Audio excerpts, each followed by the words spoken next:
দিয়া বলেন বাবা আসো তোমারে আমি বায়াত গ্রহণ করাই। হুজুর আমি কেমনে বায়াত গ্রহণ করব আমি নিয়ম জানি না।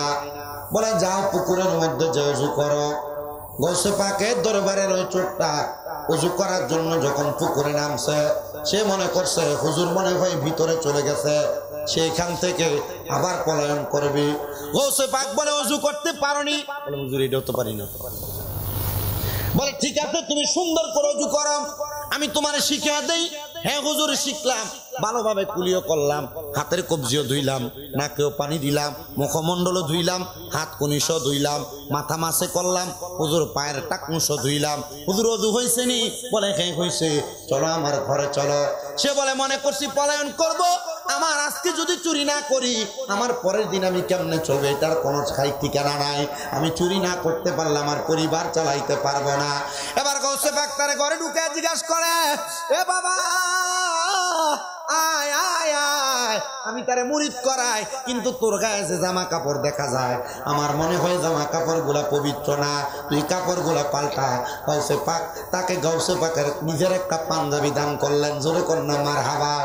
ওনার পাঞ্জাবিটা দিয়া বলে পাঞ্জাবিটা পরো, মাথাটা খালি দেখা যায়। গৌসে পাক ওনার নিজের একটা পাগড়ি তারে দিয়া দিলেন। চিন্তা করছেন নি বাবা দুনিয়ার জমিনের মধ্যে থাকা অবস্থায় পীরের পাঞ্জাবি পীরের পাগড়ি পাওয়া গেছে, তার ভাগ্য কত ভালো, ভাগ্য কত ভালো, নসিব কত ভালো। এই জন্য আশেক বলে ওরে বাজারেরও সাদা মার্কি আমার অঙ্গে না লাগাইও,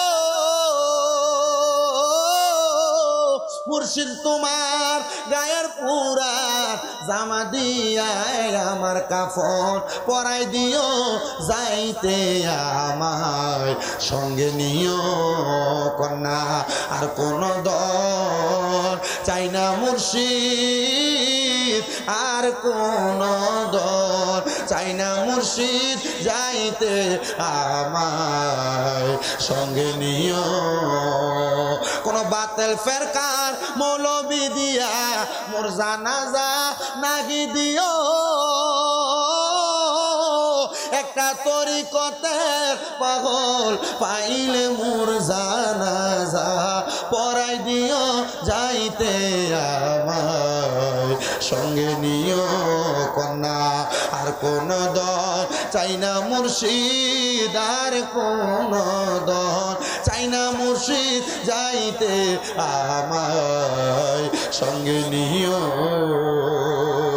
এ মুসলমান ইমানদার, এ বীরকালের আমার বাবা শোনো রে শোনো। গৌসে পাক নিজের পাগড়ি আর পাঞ্জাবিটা দিয়া আরে বলে বাবা তুই তোমার হাতটা আমার কাছে বাড়াইয়া দাও। বলে হুজুর আপনার কাছে বাড়াইয়া দিলাম। বলে তাইলে তুমি আমার কাছে এবার মুরিদ হও। মনে রাখবেন মুরিদ হওয়া এটা খারাপ জিনিস না।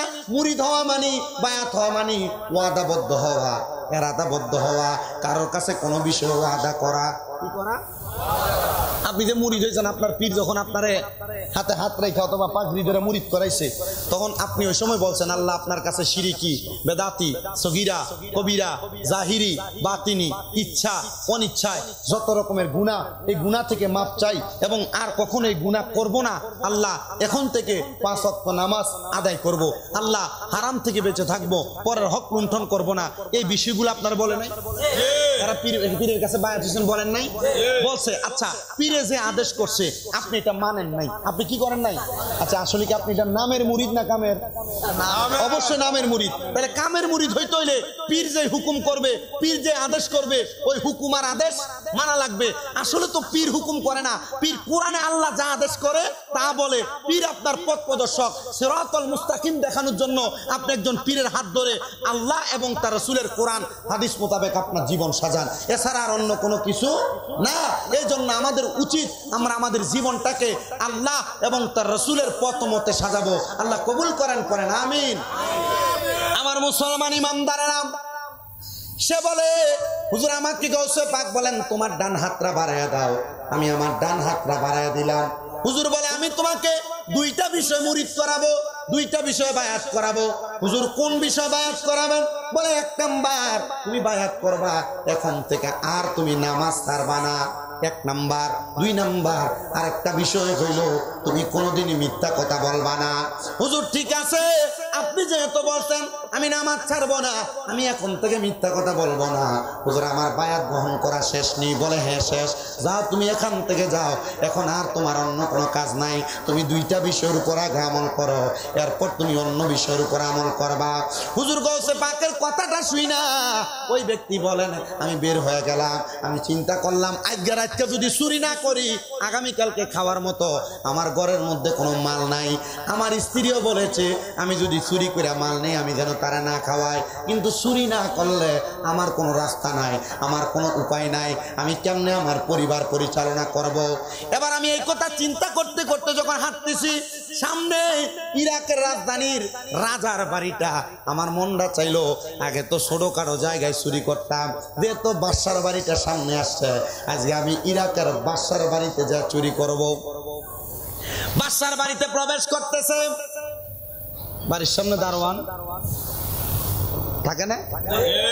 এই মা বোনেরা এখানে যারা আছেন আওয়াজ দিয়েন না, মনে রাখেন কোন মহিলার গলার আওয়াজ যদি পর পুরুষ শোনে কবিরা গুনাহ। কি গুনাহ? আমরা এই বাড়ির বেরিয়ে যদি ডাক দেয়, ফুতের যদি ডাক দেয়, কইরে আওয়াজ কইরে, ওই 3 বারই শোনা যায়। কি মহিলার গলার আওয়াজ, মহিলা যদি তার জামাইরও যদি রাত্রে গালিতে গোলামের ফুট খাবাই দিয়ে হচ্ছে না, বিয়ে করছো কি লেগা, ঘরের থেকে 3 গুণ 4 গুণ শোনা যায়। আল্লাহর ওয়াস্তে মা, আপনার গলার আওয়াজ কোন পুরুষ শুনুক আর আপনি কবিরা গুনাহগার হন, আমি চাই না। আল্লাহ রাসূল তো এইভাবে বলছেন কোন মহিলার কোরআন তেলাওয়াতের আওয়াজও কোন পরপুরুষ শুনতে পারবে না। এটা ফতোয়া, এটা মাসালা, এটা কি ফতোয়া এবং আল্লাহর নবীর হাদিস। তাহলে মা বোন, আপনাদের গলার আওয়াজ উঁচা করার আগে চিন্তা করবেন আপনি একটা কবিরা গুনাহ করতেছেন। আপনার গলার আওয়াজ যদি কোনো পরপুরুষ শোনে, আপনি একটা কবিরা গুনাহ করতেছেন। এই জন্য আপনারা যারা পুরুষ মানুষ আছেন, আপনারা আপনাদের স্ত্রী, আপনাদের বোন, আপনাদের মা, আত্মীয় স্বজনের মধ্যে যারা মহিলা আছে, তাদের গলার আওয়াজ অন্য পরপুরুষকে শোনানোর আগে সাবধান। আর আপনি সাবধান হবেন দূরের কথা, আপনার স্ত্রী আপনার ছোট ভাইয়ের সাথে অবাধভাবে কথা বলতেছে, আপনি বাধা দিচ্ছেন না। কারণ কি? বলে আরে তার ভাইয়ের মতো।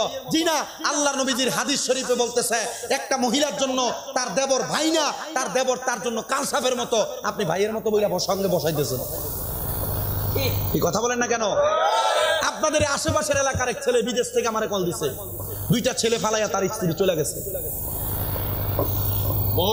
আমার কাছে ফোন দিয়েছে, কান্নাকাটি করতেছে, হুজুর আমি আমার স্ত্রীর জন্য আমি কান্দি না, সে চলে গেছে, সে একটা ছেলে পাবে, কিন্তু আমার 2টা ছেলেরে এতিম বানাই দিয়ে চলে গেছে। আপনাদের আশেপাশে আছে। গত বছর মাহফিলে ছিলাম, আমি কয়েকটা মাহফিলে বলছি, ও মহিলারা তুমি এটার কারণে তোমার নিজের সন্তানদেরকে ছেড়ে দিলা, তোমার গলার আওয়াজ। এই জন্য আমি আমার মাহফিলের বন্ধুদেরকে বলছি, তুমি সব করো, তোমার বন্ধু বান্ধবরে তোমার ঘরে তোমার বউয়ের সাথে কথা বলতে, তোমার বউয়ের গলার আওয়াজ তোমার চাচাতো ভাইকে শুনতে দিও না, মামাতো ভাইকে শুনতে দিও না। আর কত সুন্দর ভাবি আসেন, একটা সেলফি, কথা বল না কেন? মা বোনদের উদ্দেশ্যে একটা হাদিস আমি শোনায় দেই। যারা জিনা করে, ব্যভিচার করে, আপনারা যারা এখানে আছেন আপনারাও শুইনা নেন। যারা জিনা ব্যভিচার করে, আল্লাহর নবী বলে 3 সময় 3 ব্যক্তির ঈমান থাকে না। কোন সময় কোন ব্যক্তি, কয় ব্যক্তির ঈমান থাকে না? 3 সময় 3 ব্যক্তির ঈমান থাকে না। সাহাবায়ে কেরাম আমার নবীকে প্রশ্ন করেন, ইয়া রাসূলুল্লাহ আপনার কাছে জানতে চাই, আপনি বলেন কোন 3 সময় 3 ব্যক্তির ঈমান থাকে না? নবী আমার বলেন, যখন কোন ব্যক্তি জিনা করে, জিনা করার সময় ওই ব্যক্তির ঈমান থাকে না। যতক্ষণ পর্যন্ত সে কালেমা পড়ে মুসলমান না হয়, ততক্ষণ পর্যন্ত তার ঈমান তার কাছে ফিরে আসে। এ যুবক ভাই, তুমি জিনা কোনটাকে মনে করো? তুমি হয়তো মনে করো কোন মহিলার সাথে মেলামেশা করাই শুধু জিনা। না না না, বিবাহ ছাড়া তুমি যে একটা মেয়ের সাথে ফোনে যোগাযোগ করো, প্রীতির সম্পর্ক লাগাও, এটাও জিনা। এটা করার সময় তোমার ইমান থাকে না। এজন্য কোনো অন্য মহিলার সঙ্গে অবৈধ সম্পর্ক করার আগে আপনাকে চিন্তা করতে হবে আপনার যেন জিনা না হয়, আপনার যেন চোখের জিনা না হয়। আপনি মনে করতেছেন মনে হয় একটা পুরুষ একটা মহিলার সাথে, একটা মহিলা একটা পুরুষের সঙ্গে মেলামেশা করলে মনে হয় এটাই জিনা। না না না, আল্লাহর নবী কয় মানুষের চোখ দিয়া জিনা হয়, মানুষের কান দিয়া জিনা হয়, মানুষের মুখ দিয়া জিনা হয়, মানুষের হাত দিয়া জিনা হয়, মানুষের পাও দিয়া জিনা হয়। ইয়া রাসূলুল্লাহ কেমনে না?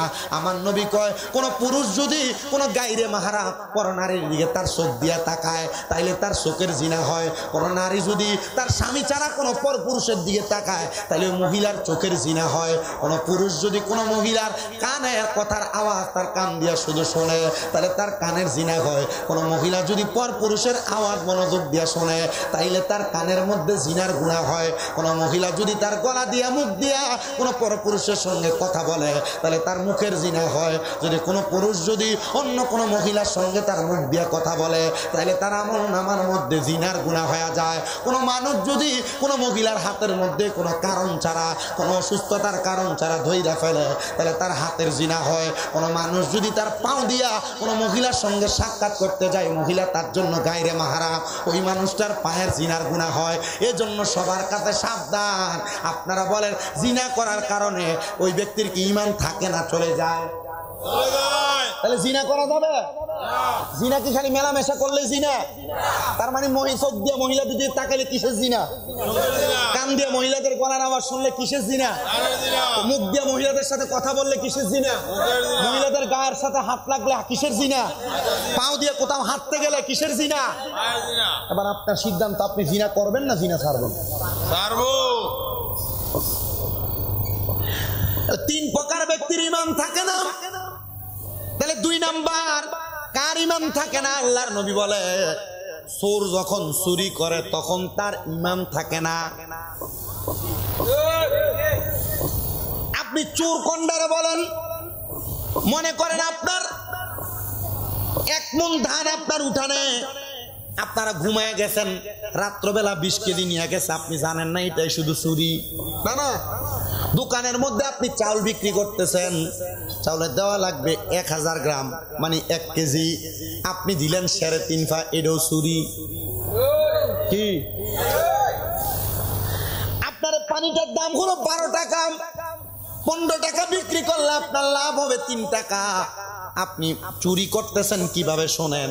আপনি বলতেছেন এই পানিটা আমার কিনাই হলো 15 টাকা, তুমি যদি 20 টাকা দাও তাহলে আমার 5 টাকা লাভ হবে। এটা আরেকটা চুরি। এটা কি? তার মানে চোর যখন চুরি করে, বাবা পরের গাছের ফল খেয়ে ফেলবেন টান দিয়ে রাস্তা দিয়ে যাওয়ার সময়, জি না বাবা? রাস্তা দিয়ে যাওয়ার সময় মানুষের কাছে আম জাম খেয়ে ফেলবেন, বড়ই খেয়ে ফেলবেন, আপনি মনে করতেছেন এটা চুরি? না, এটা চুরি না। তার মানে চুরি কোনটা? কারণ অনাকাঙ্ক্ষিত ভাবে অনুমতি ছাড়া, সে জানে না, তারে ঠকায় দেওয়া, এটা হলো চুরি। তার মানে চোর যখন চুরি করে তখন তার ঈমান থাকে না। এজন্য যতক্ষণ পর্যন্ত আপনি কালেমা না পড়বেন ততক্ষণ পর্যন্ত আপনার ঈমান ফিরে আসবে না। 3 নাম্বার, কোন নেশাখোর যখন নেশা করে, নেশাখোর যখন নেশা করে, নেশাখোর নেশা করার সময় তার ঈমান থাকে না। যতক্ষণ পর্যন্ত কালেমা না পড়ে ততক্ষণ পর্যন্ত তার ঈমান ফিরে আসে না। এই বীরখাল এলাকায় কত গাঞ্জুটিরা ঘুরা বেড়ায়, আশেপাশের এলাকার মধ্যে কত বাবা খোররা ঘুরা বেড়ায়, আছে? হ্যাঁ, বহুত। শুধু এইটা নাম, আবার বর্তমানে বাবা খোররা বাবা খাইব দূরের কথা, কম দামি ওষুধ পাওয়া যায় ডাক্তার দোকানে। আমি আজকে 1.5-2 মাস একটা ডাক্তার দোকানে বসি, গাঞ্জুটি টাইপের ফোলা ফাইনাইসা মাঝে মাঝে সব সময় একটা ওষুধের নাম জিগায়, কয় ভাই একটা টাফনিল দেন। পেন্টাখোর বাইরেছে, পেন্টাখোর। আমি জিগাইলাম একই ওষুধ তার বারবার চাই, আপনি বলেন নাই, ওষুধরা কেন রাখেন না? বলে ভাই এটা আমার কাছে আছে কিন্তু আমরা বেশি না।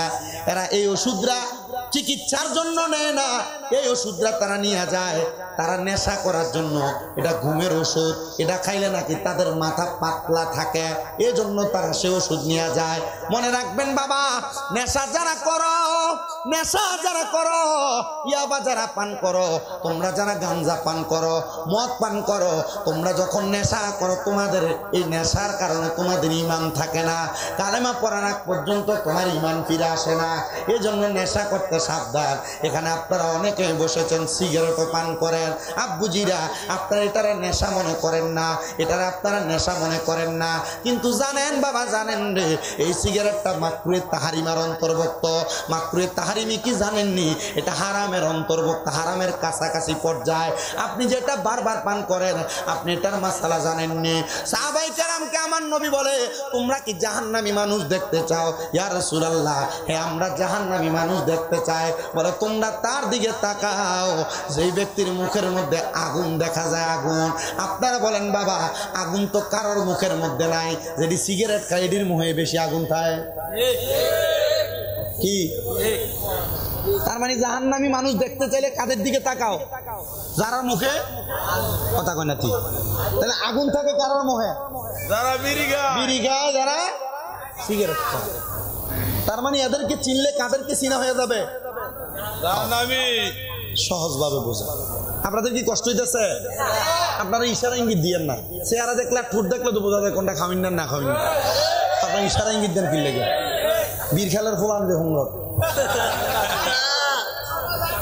জানে এ, তোমরা বেশি চালাক দেখে তোমরা রাস্তা ভাঙ্গা। কোনটা মেম্বর? তোরা বেজ্জুতি করানোর লাইন হও না তোমরা। আচ্ছা, মেম্বর কত? মেম্বর যদি চেয়ারম্যান না দেয় মেম্বরে ভাইব। আচ্ছা, চেয়ারম্যানের যদি উপজেলার থেকে না দেয় চেয়ারম্যানে ভাইব, উপজেলার যদি এমপি থেকে না দেয় ভাইব। পুরা সান্দিনার এই কাদুটিয়া অনের যত্ন রাস্তা আছে, একটা ভালো রাস্তা না। তার মানে বোঝা যায় এতদিন পর্যন্ত যেটি নাচ করে খাইছে সব বিছুর, ভবিষ্যতে যেটি করতো না এটিও সুর। কথা ক্লিয়ার? বলে হুজুর এটা করলেন কি লেগে? আপনি কারো সুর করলেন? আরে যারা করে নাই এরা আল্লাহর কাছে কি জবাব দিবে এরা নিজেরাও জানে না। আমি আজ পর্যন্ত আমার কোনো মাহফিলে রাজনৈতিক বক্তব্য দিই নাই, কিন্তু আমি এমন জায়গায় এমন কথা বলছি রাজনৈতিক নেতারা সেটা লাগছে কিন্তু কিছু কইতে পারে না। সে বলবে কিভাবে? বলার মতো তার কোনো ওয়ে নাই। আপনাদের চান্দি নাই ওই যে হাইকোর্টের দিকে যাইতে এক মাহফিলে বইছি, এই এলাকার মেম্বার চেয়ারম্যান হয় এরা ভোট চুরি করে মেম্বার হয়েছে, আর নাইলে এরা মানুষে ঘুষ দিয়ে। আপনারা যারা আছেন আপনারা এদের থেকে 500 টাকা খাইয়ে ভোট বেচছেন। এবার মানুষে ঠিক, আমি বললাম তো যদি ঠিক হয় বেটা দিয়ে আপনারা প্রতি ঘরে 500 করে প্রতি ভোটে দিছে, বেটা রাস্তা করবো কেমনে? বেটা তো এরিয়াকে তোলন লাগবে। তার মানে হয় মেম্বার চেয়ারম্যান খারাপ, নয় জনগণ খারাপ। কথা কন না, আপনারা বালা মানুষের ভোটও দেন না, আবার টেহা ছাড়া ভোট দেন না।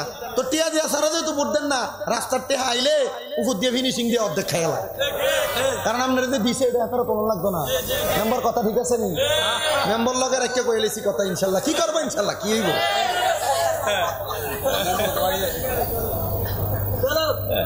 আছে এমন অবস্থা, যারাই এমন কাজ করবে তারাই দুনিয়ার জমিনের মধ্যে বাতিল এবং তারাই অহিংস অত্যাচারী। আল্লাহ এদের থেকে আমাদেরকে হেফাজত করবে, সে যেই দলের হোক।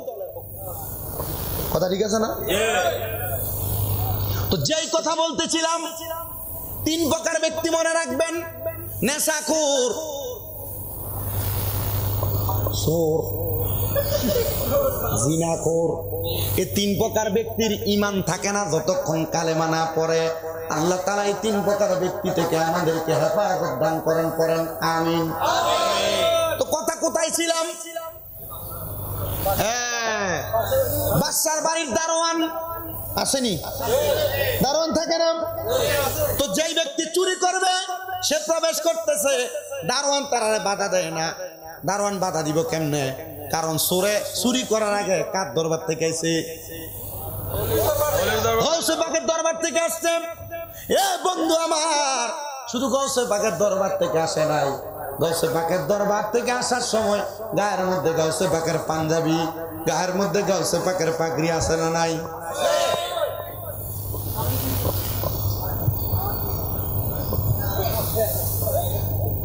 একটু চুপ থান না, আমি তো বোঝেন আর এমনি রক্ত গরম হয়ে যাবে। পড়ে গেছেন তো বইয়ে থান না, এখন তার কানলেও লাভ হইতো না। আমার শেষ, আমার ওয়াজ আর বেশিক্ষণ নেই ভাই, আমার সময় আর আসেনি একটু। মজা দিশা পাইছে? আচ্ছা আমি এই ঘটনাটা শেষ করি আর পরে বিদায় নিব, ঠিক আছে না? আর একটু কষ্ট করে বসবেন না। আমি বলি আপনারা বলি, আমি মাইকলার বন্দাম করতেছি না আপনারা। আমি এর আগে আরো কয়েক জায়গায় বলে গেছি এদিকে আইসা, আমি কইছি আমার কেউ দাওয়াত দিলে আপনারা কষ্ট করে এতলা টাকা দিয়ে আনেন, কিন্তু আপনাদের মাইক গুলা ভালো আনেন না, কিন্তু কষ্ট করে না না আপনি হেরে কইলে লাভ হবো কি? হের এটা একটু ঢুক আছে, আপনি এর থেকে ভালো জেনে আছে এনে কর না, আনালে হেরে টাকা বাড়াই দেন 5,000, দেখবেন হেও ভালো আমার লয়ে চলে। আমার তেল হইলো কম, বাজা চাই কিটা মাছ মিচ্ছে, তো আমার বাজা মাছ মিচ্ছে কেমনে?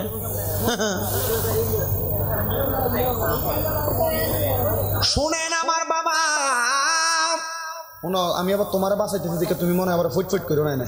তোমার মাইকে এনে 2টা থাউনের কথা ছিল, কই থাউন কই মাইকে? আমি তো তোমারও তুইলা দিচ্ছি, আমি তোমার ফসাইছি না। পাড়ার ঠিক মতো জন আবার ফটর করো, ইসি গাছারও দোয়াজ করি, মানে ওই যে হের পক্ষে কথা কইছি যে কেন হ্যাঁ ফটো ফুটে গেছে।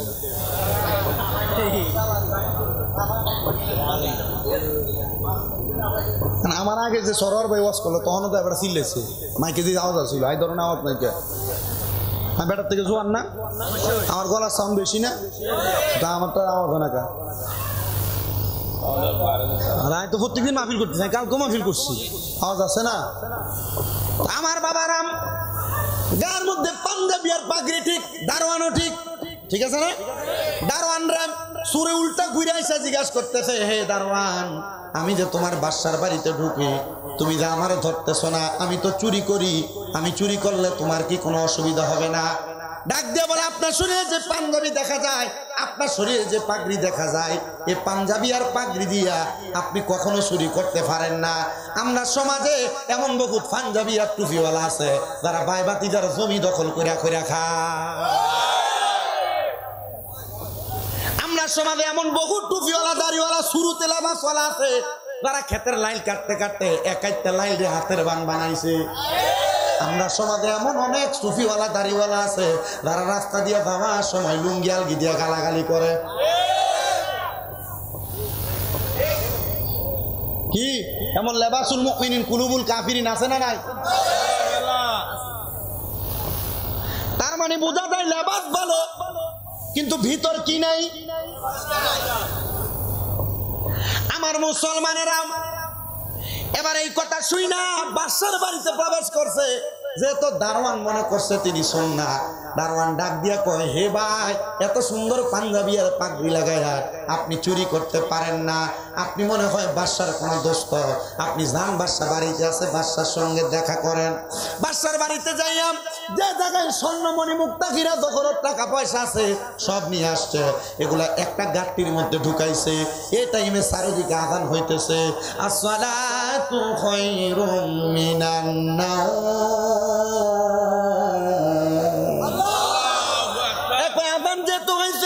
মানুষ বের হয়ে যাবে, চুরির মাল নিয়ে যাওয়া যাবে না। এই কথা চিন্তা কইরা বাসার একটা ঘরের মধ্যে লুকায় গেছে, মালগুলা নিয়ে সুন্দর মতো আযান যখন হয় ঘরের কন্যারে দাঁড়ায় দাঁড়ায় নামাজ পড়ে, কারণ গৌসে পাকে তারে শিখিয়ে দিছে সব করা যাইব, নামাজ ছাড়া যাবে। নামাজ পড়তেছে, আচ্ছা চুরি করা যায় বইটা কি গৌসে পাক শিখিয়ে দিছে? আপনি শাহপুরের মুরিদ, মাথায় শাহপুরের টুপি। আপনি রাজাপুরের মুরিদ, মাথায় রাজাপুরের টুপি। আপনি কালিয়াপুরের মুরিদ, মাথায় কালিয়াপুরের টুপি। আপনি আবেদ শাহ মাদানী বাহাদুর শাহ দরবারের মুরিদ, আপনার মাথার ভিতরে ওই দরবারের টুপি, কিন্তু আপনি চুরি করেন, আপনি সুদ খান, আপনি ঘুষ খান, আপনি ফরের হক মাইরা খান। আচ্ছা আল্লাহ কি হিসাবের বদনাম হইব? না না, আপনারা তো বদনাম করেন। শাহপুরের টুপি লাগে হ্যাঁ নামাজ পড়ে না, তো বদনাম কি হ্যাঁ না শাহপুরের হয়? সুক্তার দল তোরে কে কইছে দরবারের টুপি লাগে নামাজ না পড়তি? তুমি দরবারের টুপি লাগে তুমি সুদের ব্যবসা করো, আল্লাহর কসম এটা আর মুরিদ থাকে না, এটা মুরিদ থেকে খারিজ হয়ে যায়। কারণ কোন আল্লাহর ওলির দরবার বলে না যে নামাজ পড়ো না, এদের তো নামাজ পড়ে না, আর ওই দরবারের মুরিদ থাকতে পারে? মাইজবান্ডার দরবারের মুরিদ এলাকায় আসেনি?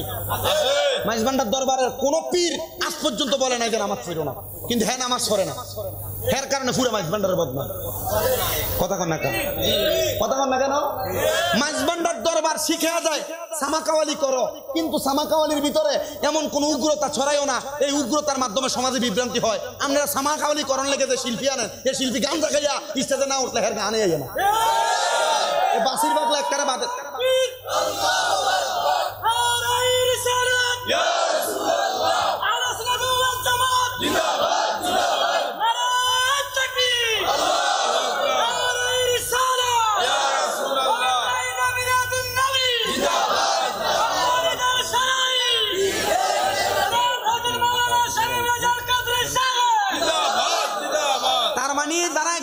করতেছে এরা বুঝা করে না বুঝা গান বাজনা আপনি করবেন, আপনি সামাকাওয়ালি করেন যেটা শরীর বিধান আছে, কিন্তু আপনি শরীর বিধান উপেক্ষা করে বেরিয়ে টেনে তুলে গান বাজনা করবার লাগে। কি কথা কন না কেন? দরবার এটা শিখিয়ে দিছে আপনাকে, আপনি মাইক লাগাই দিচ্ছেন, সারা রাত্র বাজতেছে। গত পরশুদিন আমি মঈনুদ্দিন আল মাইজ ভান্ডারী হুজুর কেবলার সন্তান সাইফুদ্দিন বাবার আমি একটা ভিডিও শেয়ার করছি। হুজুর কেবলার দরবার থেকে ডাইরেক্ট আদেশ, প্রয়োজন রাত্র 8টা পর্যন্ত বাজান, এরপর যদি হয় আপনি মানুষকে কষ্ট দিয়া সামা করবেন আর আপনি মনে করছেন আমল নামায় সওয়াব হবে। জি না, সওয়াবের পরিবর্তে ডাবল গুনাহ হবে। এগুলার কারণে আহলে সুন্নাত ওয়াল জামাতের বদনাম হয়। যারা এমন বাজে বাজে কাজ করে এদের সাথে সুন্নিয়তের কোনো সম্পর্ক নাই। কথা কি ক্লিয়ার বুঝতে পারছেন আপনারা?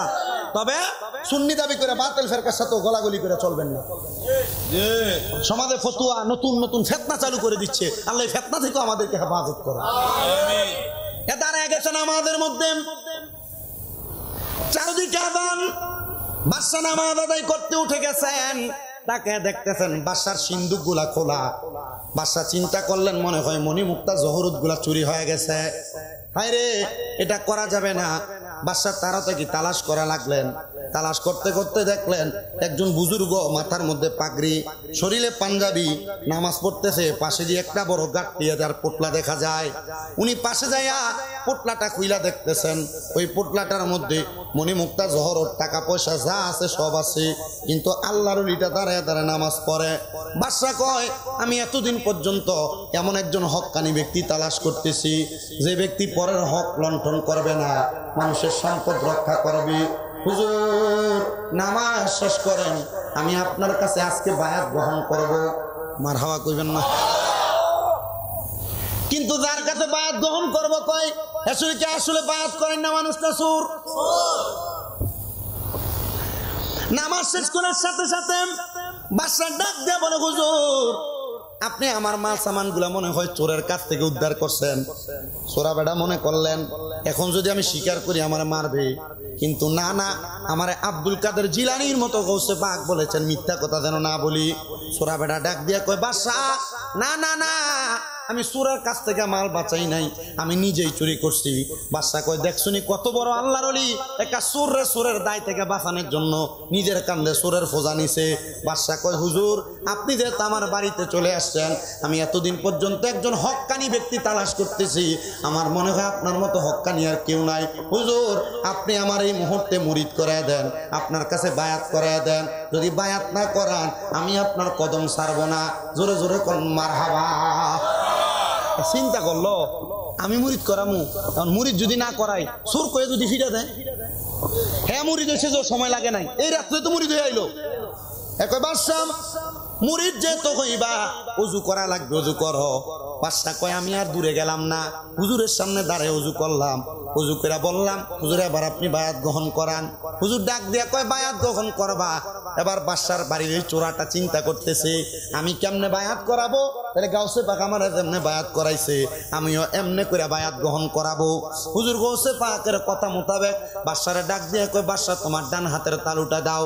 ডান হাতের তালুটা দিছেন, আর ওই চোর মানুষটা গাউসে পাকের মুরিদরা হাতের মধ্যে এভাবে হাতটা রাইখা বলে, তুমি আমার সাথে ওয়াদা করো এখন থেকে আর কোনোদিন নামাজ ছাড়বা না, এখন থেকে আর কোনোদিন চুরি করবা না, এই 2টা বিষয় ওয়াদা করো। বাদশা ডাক দিয়ে কয়, হুজুর ও হুজুর আমি মনে করছিলাম হক্কানি কোনো মাশায়েখে আজম, হক্কানি কোনো পীর নাই। হুজুর আপনার মতো হক্কানি ব্যক্তি আমি দেখি নাই। হুজুর আপনি আমার দুইটা বিষয় বায়াত করাইছেন, ওই দুইটা বিষয় আমার জন্য বড় মূল্যবান। হুজুর আমি যদি নামাজ ছেড়ে দেই জাহান্নামেতে আমি লাকড়ি হয়ে যাওয়া লাগবে। হুজুর আমি যদি মিথ্যা কথা বলি আমার আল্লাহ তাআলা মিথ্যাবাদীকে পছন্দ করে না। হুজুর এখন থেকে মিথ্যাও বলবো না, নামাজও ছাড়বো না।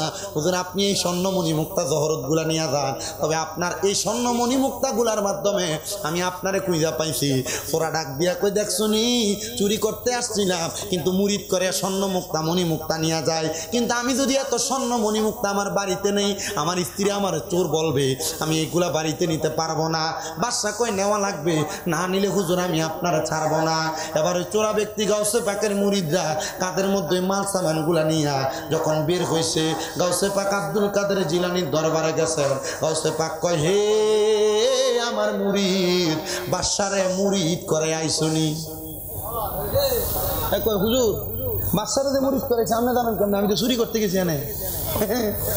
কয় বাবা মনে রাখবাম, যারা হক্কানি পীর কি ফির, ফিরটা কি ফির, আমার কোন কি ফির, যেটা মুরিদ বেরিয়ে বইয়ে থাকে এটা ফির হক্কানি নাকি?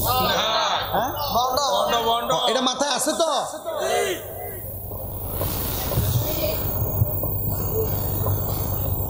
আমরা কুমিল্লার এই অঞ্চলে কোথাও এটা হয় না, কিন্তু ব্রাহ্মণবাড়িয়া হবিগঞ্জ সহ অনেক জায়গায় আমি যাওয়ার পর দেখছি বহুত ফিসাব মুড়িতে শিখে ডাঙ্গাই দিছে, ফিসাবে খাইছে। এই মাহফিলে আমি এটার বিরুদ্ধে কইয়াছি, এরপরের থেকে এই এলাকার আশেপাশে দাওয়াত দিছে না। আর আমার এই দাওয়াতের দরকার নাই। ওই ফাঁসের এলাকার দাওয়াত দিছে, ওই মাহফিলে দেখা দিয়া তার ডাফল হাদিয়া দিয়ে লয়ে গেছে। তার মানে আমি বুঝছি আল হাক্কু মুররুন, উচিত কথা তিতা, কিন্তু তিতাটা বলার কারণে আল্লাহ তাআলা আমারে অধিক পরিমাণ পুরস্কার দান করছে। আলহামদুলিল্লাহ, জোরে কোন। এজন্য আমি এতটুকু মনে করি হক্কানি আহলে সুন্নাত ওয়াল জামাতের অনুসারী কোন আলেমী দিন আজ পর্যন্ত আমার বিরোধিতা করছে না। আমি দেখছি যদি বিরোধিতা করে থাকে এটা বিরোধিতার উল্টা পাল্টা আছে। কথা কি বুঝতে পারছেন? ওই দিন এক কওমি আলেম আমার ওয়াজ শুনছে, পুরা ওয়াজ শুনছে। এই এলাকার পোলাপান আমার 3 বছর দাওয়াত দিব দাওয়াত দিব দাওয়াত দিব কয়, কিন্তু হুজুর কইছে মুরুখ খয়ের দাওয়াত দিস না। পোলাপান 3 বছর হুজুরের কথা মাইন না, 4th বছর কয় দূর হুজুর যেহেতু আমরা মাথায় দেয়, চল আমরা আর হুজুর থেকে লগে এক লগে মাহফিল না করে আমরা আলগা করি। ওরা আলগা মাহফিল করে আমার দাওয়াত দিচ্ছে। হুজুর এমনি এমনি আমরা মসজিদের হুজুর, উনি এমনি এমনি আমাদের আকিদার না অন্য আকিদার, কিন্তু হুজুর আমরা আপনারা দাওয়াত দিতে দেয় না। আমি কইলাম হুজুরের কথা তোমরা মানতা? হুজুর 3 বছর মানছি, 4th বছর আর মানছে না। সর্বক্ষণ পর্যন্ত কবর হাসরের ওয়াজ, ইমানদার বেঈমানের মৃত্যুর ওয়াজ করছি। 2.5 ঘন্টা ওয়াজ করার পর হুজুর লগে দিয়ে আমার বসে মুনাজাতের আগে আমি কিয়াম করছি, হুজুর আমার সাথে কিয়াম করছে। পরে ঘরে কইছে হুজুর এতদিন পর্যন্ত বিরোধিতা করছি, কিন্তু আপনি যে এভাবে ওয়াজ করেন এটা আমি জানি না। আমি কেমন আমার হুজুর কওয়া লাগতো না, ফুতের মতো মনে কইরা শামিম কইরা ডাক দেন। না বাবা, এই আদবটাও ভালো লাগছে। আপনার ব্যবহার, আপনার কথা, আপনার চলাফেরা, বাতিল ফেরকা হোক, আপনার শত্রু হোক, তাকে আপনার কাছের বানিয়ে দিবে একমাত্র আপনার চলাফেরা এবং কাজের কারণে। কথা কি বুঝতে পারছেন আপনারা? আপনি আপনার কাজকে এমন ভাবে গঠন করেন যে কাজের কারণে আপনার শত্রু আপনার বন্ধু হয়ে যায়। আপনি তো এটা করতেছেন না। আমার মুসলমান ইমানদার হুজুর বলতেছেন বাবা ঠিক আছে তুমি মনে করতেছ হক্কানি রাব্বানি যারা, ও তাহলে কি পীরের কথা বলছিলাম? হক্কানি কয় না ধরে কি পীর? হক্কানি পীর কোনটা?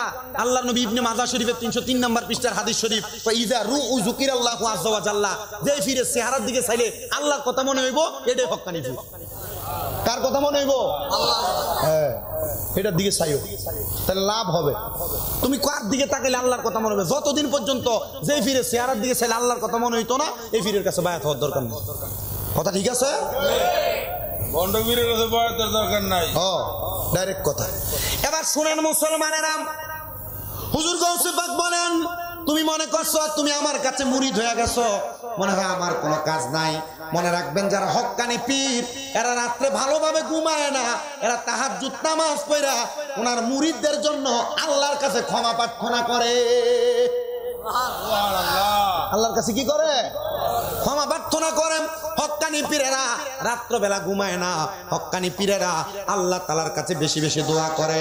এই যে শাহিন সাহেব শ্রীকুটের আওলাদ চট্টগ্রামে আছে, লক্ষ লক্ষ মানুষ জশ্নে জুলুস করতে যায়। এই শাহিন সাহেব শ্রীকুটের একজন আওলাদ হক্কানি রব্বানি পীর হযরতে তহের শাহ মাদ্দাজিল্লাহুল আলী হুজুর কেবলার কাছে একদিন প্রশ্ন করছে, হুজুর রাত্রি তো আপনি বেশি ঘুমান না, রাত্রবেলা আপনি অল্প ঘুমান, হুজুর এটার কারণটা কি?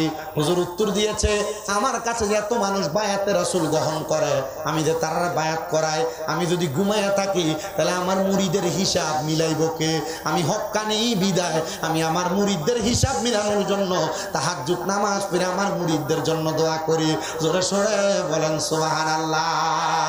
এ মুসলমান, ওই ব্যক্তি কই, হুজুর আর আমি চুরি করব না, আমি তওবা করলাম, তবে এই চুরির মালগুলো আমি কি করব? হুজুর কয়, বাবা যতক্ষণ পর্যন্ত তুমি চুরির কথা স্বীকার করো নাই ততক্ষণ এগুলা চুরির মাল ছিল। বাদশারে মুরিদ করানোর পর বাদশা তোমার এগুলা চুরির মাল দেয় নাই, বাদশা তোমারে মুরিদ করানোর হাদিয়া দিছে। যা যা যা, আমি এই হাদিয়াগুলা তোরে বিদায় করে দিলাম, এই হাদিয়া দিয়া তুই তোর পরিবার চালা। ওই ব্যক্তি ডাক দিয়া কয়, আমি চলে গেলাম বাড়িতে, আমার স্ত্রী আমার চোর বলছে, আমার এলাকার মানুষ আমার চোর বইলা পিড়ে মেরে ফেলছে, এলাকার মানুষ আমার জানাজা দেয় নাই, আমার জানাজা ছাড়া দাফন করে ফেলছে, এলাকার সব মানুষ রাত্রবেলা স্বপ্ন দেখছে। এই এলাকার মানুষ, তোমরা যারা চোর কইয়া মারছো, সে চোর হইতে পারে না, সে একজন কামেলে মুকাম্মেল ব্যক্তি। বলে কেমনে রে? বলে এক রাত্র আল্লাহর ওলির সোহবতে থাকার কারণে আমার আল্লাহ তার চোর থাইকা আল্লাহর বন্ধু বানাইছে, চোর থাইকা একজন কামেলে মুকাম্মেল বানাইছে। এজন্য চুরি কইরো না, চুরি কইরো না, খারাপ কাজ কইরো না, পরের হক মেরা খাইও না, আল্লাহর ওলির সোহবতে থাইকো। ভাই বাতিদার জমি দখল করে খাইও না, নিজের বউরে, নিজের জিয়ারে, নিজের ফুতের বউরে বেফরদা ছাইরা দিও না। মনে রাখবা বাবা, এগুলা যদি করো, এগুলার কারণে তোমার নামাজ রোজা কোনো কিছু আল্লাহর দরবারে কবুল হবে না। বেটা 5 ওয়াক্ত নামাজ পড়ে, বেটা নিজের বউ রাস্তায় রাস্তায় লারকি টুহায়, বেড়াইতে লোকের রাস্তায় দাঁড়িয়ে কথা কয়। আপনারা কোন এমন নামাজিও বর্তমান সমাজে আছে না? না, মনে রাখবা, তুমি যদি তোমার বউ, তোমার মা, তোমার জিরে যদি বেফরদা ছাইরা দাও, এদের কারণে তুমি জাহান্নামে যাইবা, এদের কারণে তুমি আযাবের সম্মুখীন হইবা। আল্লাহর নবী বলেন, একটা মহিলার কারণে 4 প্রকারের পুরুষ মানুষ দুজকে যাবে। শেষ হাদিস শরীফ বইলে আমি আমার বয়ান শেষ করি, আপনারা হুজুরে নিয়ে আসেন। আল্লাহর নবী বলে 4 প্রকার ব্যক্তি একটা মহিলার কারণে দুজকের আগুনে জ্বলবে। ইয়া রাসূলুল্লাহ, ইয়া হাবিবাল্লাহ, আপনি বলেন না কোন 4 প্রকার ব্যক্তি একটা মহিলার কারণে দুজকে জ্বলবে? বলে কোন বাবা কন্যা সন্তান জন্ম দেওয়ার পর ওই বাবা যদি তার মাইয়ারে পর্দা না করায়, মাইয়া যদি বেপর্দা ঘুরে, তাহলে ওই মাইয়ার কারণে বাবা দুজকের আগুনে জ্বলবে। 2 নাম্বার, যদি কোনো ভাই, কোনো সন্তান তার মারে পর্দা না করায়, ওই মা বেপর্দা হওয়ার কারণে তাহলে ওই সন্তান মার সাথে দুজকে জ্বলবে। 3 নাম্বার, কোনো ভাই যদি তার বোনকে পর্দা না করায়, তাহলে ওই ভাইটা তার বোনের বেপর্দা হওয়ার কারণে দুজকের আগুনে জ্বলা লাগবে। আর কোনো স্বামী যদি তার স্ত্রীরে পর্দা না করায়, তাহলে ওই স্ত্রীর কারণে স্বামী দুজকের আগুনে জ্বলা লাগবে। এবার আপনারা আমার কথার একটা উত্তর দেন, আমরা যদি আমাদের মা, আমাদের বোন, আমাদের ভাইকে, আমাদের স্ত্রীদেরকে, আমাদের মেয়েকে পর্দা না করাই, আমরা তো তাদের কারণে দুজকে যাওয়া লাগবে। আমরা সবাই তাদেরকে পর্দা করানোর দরকার আছে না নাই? জোরে কন্যা আছে না নাই? করাবেন তো ইনশাআল্লাহ? করাবেন তো ইনশাআল্লাহ? আল্লাহ করানোর তৌফিক দান করুন, আমিন। কতগুলা বিষয় আপনাদের কাছে কথা বলছি। 1 নাম্বার যে আয়াতে কারিমা তাকওয়ার ব্যাপারে কথা বলছি, বলি নাই? মুরব্বিদেরকে সম্মান, ইজ্জত, তাজিম, এ ব্যাপারে কথা বলি নাই? পরের হক মাইরা খাওয়া যাবে, চুরি করা যাবে, নেশা করা যাবে, জিনা করা যাবে, এই ভালো ভালো বিষয়গুলো আপনাদেরকে বলছি। আপনারা যদি পরিবর্ধন না হন, তাহলে আপনাকে আর ভালো আলেম দিয়ে ওয়াজ করলে তাসির হবে না। যদি মানতে চান এতটুকু মানবেন, যদি মানতে না চান আরো ভালোভাবে বুঝাইলো মানবেন। এই জন্য আপনাদের সবার কাছে উদারত আহ্বান থাকবে, উদারত আবদার থাকবে। আপনারা যারা বায়াতে রাসূল গ্রহণ করেছেন, হক্কানি রব্বানি পীরের হাত ধরেছেন, ওনারা আপনাকে যেভাবে ইনস্ট্রাকশন দেয়, চলার গতিবিধি শিখিয়ে দেয়, আপনি এভাবে চলবেন। যদি আপনার পীর আপনারা বলে এভাবে এভাবে চলো, আপনি চলবেন, আপনি চলতেছেন না তো। কথা কন না কেন? আপনি বায়াত গ্রহণ করছেন কিন্তু আপনার চলাফেরা ঠিক নেই। আল্লাহ চলার তৌফিক দান করুন। মোহাব্বতে পড়েন আমিন। হুজুর আসার আগে একবার দুরূদ শরীফ একটু জিকির করবেন। আল্লাহুম্মা নিয়ে আসো।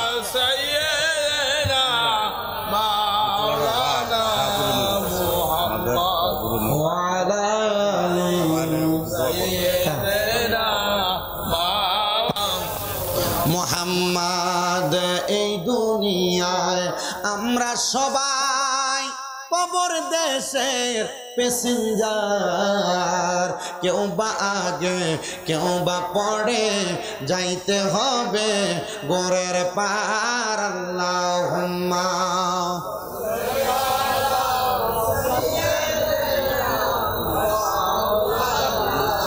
মুহাম্মদ ওয়া আলা আলি সাইয়্যিদিনা।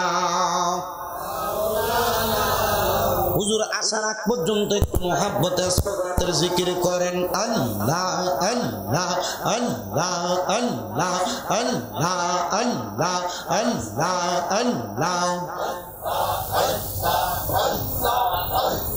শাহপুরের প্রেম বাগানে, শাহপুরের প্রেম বাগানে ফুটলো আজব ফুল, সেই ফুল আমার প্রাণের মুর্শিদ বাগদাদি হুজুর মারহাবা। আল্লাহ আল্লাহ সেই ফুল আমরার প্রাণের মুর্শিদ কাউকাব শাহ হুজুর মারহাবা। আল্লাহ আল্লাহ শাহপুরের প্রেম বাগানে, শাহপুরের প্রেম বাগানে ফুটলো আজব ফুল, সেই ফুল আমরার প্রাণের মুর্শিদ বাগদাদি হুজুর মারহাবা। আল্লাহ আল্লাহ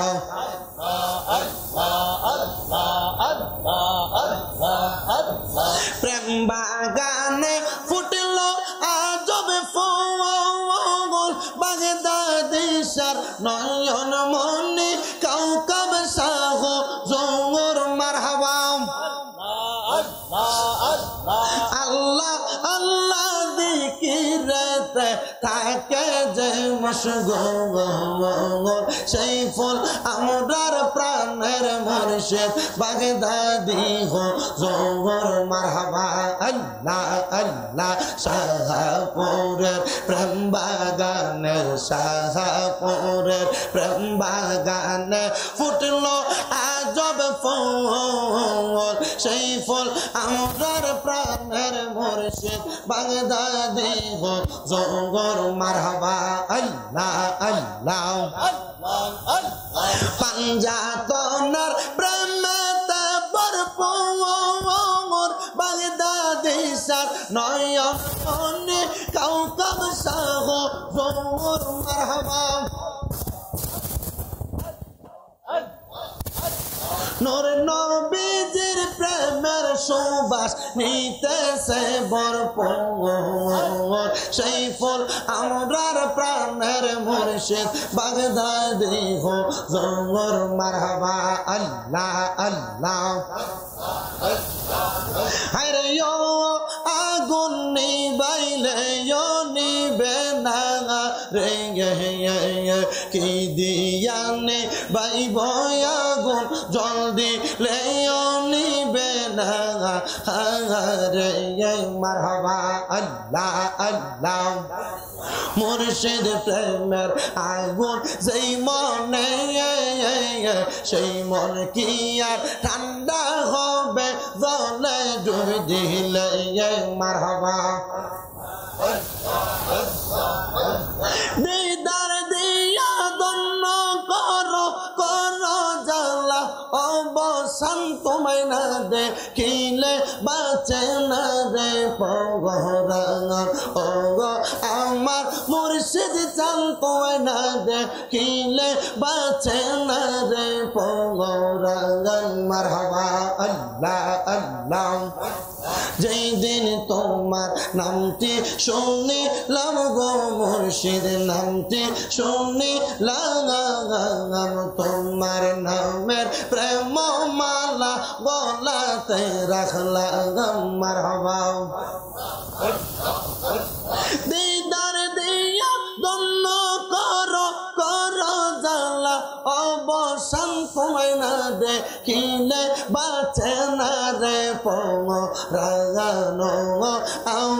মুর্শিদ চান তোমায় না দেখিলে বাঁচে না রে পরাণ মারহাবা আল্লাহ আল্লাহ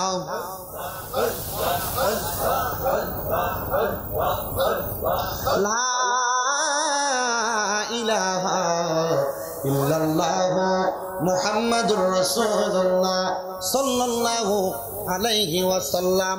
আপনারা সবাই আমার জন্য খাস করে দোয়া করবেন, বিশেষ করে নারে তাকবীর, নারে রিসালাত, হযরতুল আল্লামা মুফতি দেলোয়ার হোসেন মুজাহিদি সাহেবের আগমন। বীরখাল মাহফিল কমিটির পক্ষ থেকে সবাই জোরে বলেন মারহাবা। সম্মানিত বীরখাল এলাকাবাসী, আমরা দেখতে পাচ্ছি আজকের মাহফিলের যিনি মধ্যমণি প্রধান বক্তা মুফতি দেলোয়ার হোসেন মুজাহিদি সাহেব এসে উপস্থিত হয়েছেন। আপনাদেরকে নিয়ে মূল্যবান তকরির করবেন, আপনারা ওনার তকরির শ্রবণ করবেন। আমি আজকের মাহফিলের পক্ষ থেকে হুজুরকে উদাত্ত মূল্যবান ভালোবাসা এবং আন্তরিক শুভেচ্ছা মুবারকবাদ জানাচ্ছি। আল্লাহ যেন হুজুরকে কবুল করে পড়েন আল্লাহুম্মা আমিন। আপনারা আমার জন্য একটু খাস করে দোয়া করবেন, বিশেষ করে আমার আম্মা জানের জন্য একটু বিশেষ করে দোয়া করবেন। আজকে 4 মাসের উপরে আমার আম্মা অসুস্থ অবস্থায় আছে।